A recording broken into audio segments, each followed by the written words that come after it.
શરીરની સ્વચ્છતા, મન તેમજ દ્રષ્ટિની પવિત્રતા, ઘર, રસ્તાઓ, સડકો, પર્યટન સ્થળો, જાહેર સ્થળો, સરકારી ઇમારતો, પર્યાવરણ અને પાણી સ્વચ્છ રાખવું તે એટલે સ્વચ્છતા.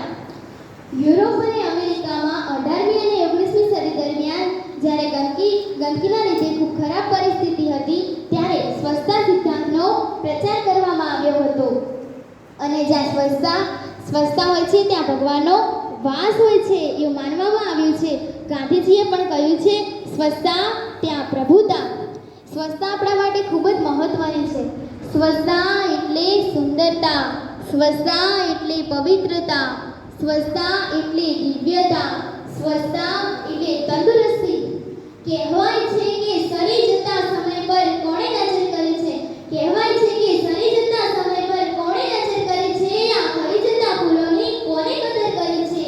પર્યાવરણને તો આપણે ઘણી બધી દેન આપી છે, પરંતુ સ્વચ્છ રાખવા કોણે કમર કસી છે?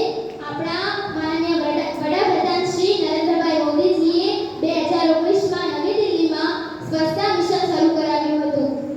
આપણા વડાપ્રધાન શ્રી નરેન્દ્રભાઈ મોદીએ એક સૂત્ર આપ્યું હતું કે ના ગંદકી કરીશું અને બીજાને પણ ગંદકી નહીં કરવા દઈએ. આ સૂત્ર આપણે ઘરે ઘરે, શહેર શહેર, ગામડે ગામડે પહોંચાડવાનું છે. આ નીલ ગગન ખડખડ વહેતા ઝરણા, આ નીલ ગગન ખડખડ વહેતા ઝરણા, ઘૂંઘવાટ મારતો સાગર, ઘૂંઘવાટ મારતો સાગર, આ મંદ મંદ વહેતા વાયરા, મહેકતી માટી. અને જો આને કોઈએ નુકસાન કર્યું હોય ને તો એ માત્ર ને માત્ર માનવી જ છે. અને જ્યાં ગંદકી હોય છે ત્યાં ડેન્ગ્યુ, મલેરિયા જેવા રોગો પણ થાય છે.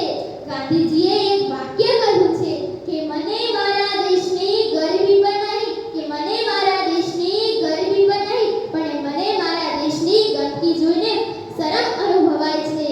મહાત્મા ગાંધીજીએ જેવી રીતે દેશને આઝાદી અપાવી છે અને ગુલામીઓની બેડી તોડીને આપણા દેશને આઝાદ કરાવ્યો છે, આપણું પણ કર્તવ્ય છે કે આપણે આપણા દેશને સ્વચ્છ રાખીએ.